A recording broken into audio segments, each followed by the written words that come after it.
All right, welcome into the Daily Fix, a Monday edition. Your host, Ron Hughley. Daily Fix is powered by and brought to you by Foolish Club Media. Right there in that little box, you can see my partner in crime, Steven Serta, is in the building as always. A big day here as the Chiefs, they were off. They played Friday in that stupid game, and whew, ooh, I don't think we have not talked since that ridiculous game, so we got a lot to get into. Listen to you go solo on the post game show. Nice job, well done. As we always do, we appreciate you listening. Yeah, nice job. We appreciate you listening to us, however you are. If you're on YouTube, you're on Facebook, if you're on Twitter, however you're listening to us, we appreciate you. One thing we do need you to do for us, please, is head over to our YouTube channel, Foolish Club Media, like and subscribe. And remember, if you do not do so, you are preventing my three children from eating. Not going to hold you too long. What the hell has happened to Justin Tucker? I mean, we have had some conversations about, uh, you know, Butker passing him up long ago, but my God, this is insane. But we'll get to that. And hey, a little bit of good from Friday's game against the Raiders, at least a little bit of good potentially for the future for the Chiefs. We'll get to that. But first, let me start here. Sort of give me my 2 minutes. And I've been, listen, we were out, grabbed some drinks, and we had this conversation uh, the other night, Serta, and I've been asking myself this. Are the Chiefs playing bad or are the Chiefs bad? That's the thing. Are they playing bad or are they bad? And I am still well into the space at 11-1. And it's not just 11-1 because this team has been different lately. But I still think that this team is just playing bad and they're not bad. But the Chiefs deserve everything that they get. All the stuff that's going to be talked about them here until they play the Chargers Sunday night, they deserve all that they're going to get. I still, however, I believe they have issues, but I think this is a team that is still a good football team, still a football team that can win its third straight championship, still a team that I would bet on. I just think they're in a place that they're not playing well and they're playing bad and that they are not bad. It's just like that they should have lost that game. Now look, I don't really push on the fortunate thing. They were lucky on Friday. Like that's flat out. If you think of what had to happen just at the end, they had to have the only person not know what the snap was the center.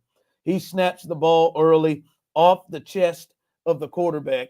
The chest of the quarterback, then he is about to pick it up, bounces on the ground. The right tackle just kicks it just in the nick of time away from the quarterback, and Nick had to scoop it up. And they noticed that of all people who didn't know the snap was the center, which made it illegal motion and not a false start had it been somebody else. They were lucky to win the game, but still what you watch and see, you still feel like sort of they did it all to themselves. That it was mostly them doing it to themselves. They had multiple touchdowns that they could have completed, multiple big plays that were out there. So I still think that when I watch this team, I don't feel like I'm watching a bad football team. It was certainly a lucky win. Like, there's no doubt about that. But oh, absolutely, this is what the Patriots did for years. Like, they had more talent, they were better coached, and so they win these close games, even if they were playing down to their competition. And the Chiefs have maybe even taken it up another notch. But also some of this is like, I think the Chiefs are forcing themselves to work through some growing pains, especially on the offensive side of the ball, where this is a second game in a row. The matchup would say, hey, just run the football and you'll be fine because you should find success against this particular defense that way. and they refuse to do it. They continue to throw the ball at a high rate for whatever reason, even though their pass blocking is awful. And it just seems like they're doing the trial by fire approach and forcing themselves to go through these growing pains now so that they don't have to do it in the playoffs. Yeah, it was interesting. Yeah, he at one point had a 13-play drive that was all passes. In the second half, a 13-play drive that was all passes. So yeah, it was weird. I just think they are more or less shooting themselves in the foot. Now, the tackle situation, that is something that's a problem that you can't get around. All right. Listen, I think it was a very frustrating performance. Now, listen, I had killed this fella off. Steve, you know, I've gone on here. I don't like what Joshua Williams has brought to the table, and he has appeared to play with a low football IQ and didn't seem to know what he was doing and wasn't aggressive. And I'm like, I'm done with Joshua Williams. But Steve, it's to the point now that the corner situation and the coverage situation, it's so bad that Spags should have 32, 13, 27 all over there near him. And all right, you messed up, get out. Let's just keep rolling through them and trying different people. Whoever that Keith Taylor guy is, he can come in. 39, you can get you some action too. And I will say this, Joshua Williams played the best that I've seen Joshua Williams play this year. I will argue, because McDuffie wasn't great either, I would argue Joshua Williams showed to be the most consistent and played the best out of all the corners, including McDuffie, in the game on Friday against the Raiders. I thought he was aggressive. He seemed to be in the right spot. He got his hands on pass breakups. That was the best. If that Joshua Williams is playing every week that way, because we see Johnson they just took him off the field. He can't go. That guy, they can withstand and hold up and do things enough. I was happy to see that. And listen, I told you I was done with Joshua Williams, but right now they're at a place they got to find somebody. If he can build on that they can deal with, that they can win with. There's some other guys like Shamari Connor's got to get off the field. He can't cover a soul, not a tight end, nothing. But what Joshua Williams did, that was signs of life. Yeah, it was actually like he was pretty impressive. And I think, wasn't he? McDuffie hasn't been put in the best situation this season, and now we wanted to see if he could win as an outside corner, and I think he can, but he's just not the same game changer outside that he is in the slot, and that's where they need him to be, because I think there's some things Shamari Connor does well, and Shamari Connor has had some success creating turnovers and doing that and being an impact player that way, but he is just not a player that can be in coverage. Like, he is more of like against anybody. He is more of like a hybrid, like box safety linebacker than he is a guy that belongs in one-on-one coverage against anyone on an NFL offense. Like, he just simply cannot cover anyone. Williams was the best guy in the secondary. I think McDuffie got lit up for multiple big plays, including by tight end. Now, I know Brock Bowers is not your run-of-the-mill tight end, but he couldn't. He got beat and had to interfere, and Brock still called it by a tight end. And he overran a ball that was thrown to Jacoby Myers. I mean, he just didn't have his best game.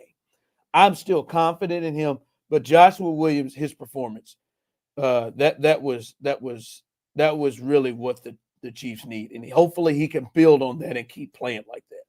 All right, finally, I've told you it's the Ravens for me. That they didn't go ahead and lost another game. They are now 8-5 and in the 6th hole as they lose at home. And I think the big story out of that, Justin Tucker, man, what in the hell has happened to a surefire Hall of Famer, right? And this year, he is 19 for 27 in regular field goals, and he has also missed 2 extra points, including yesterday. That was a 14-12 ball game for a long time.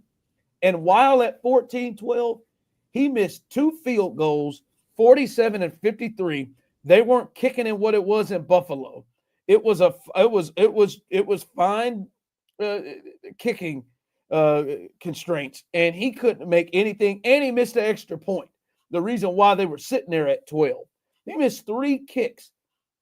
Man, that's 8. Well, that's 7 points in a game they lost by 5. He has missed 10 kicks, which is the most by anybody in the league, and is kicking. And he is a 33rd% conversion rate on the season. What in the hell has happened to Justin Tucker? And I mean, I know John Harbaugh said he's going to stick with him, and I think right now that's the best move. When you compare it to the Chiefs, the Chiefs they've had 3 kickers, and they've been nailing them. Like the last 2 weeks, they've had 2 different kickers, not Butker, nail it, and he can't make kicks. I mean, it is insane how Justin Tucker, he's clearly got the yips, right?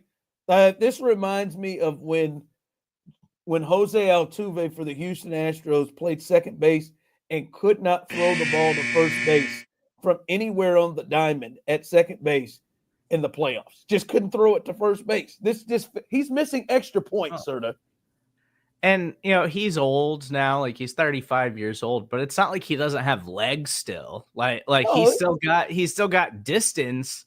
His accuracy, which used to be just automatic, has just been terrible this season. Like he's just totally fallen off of a cliff for some reason.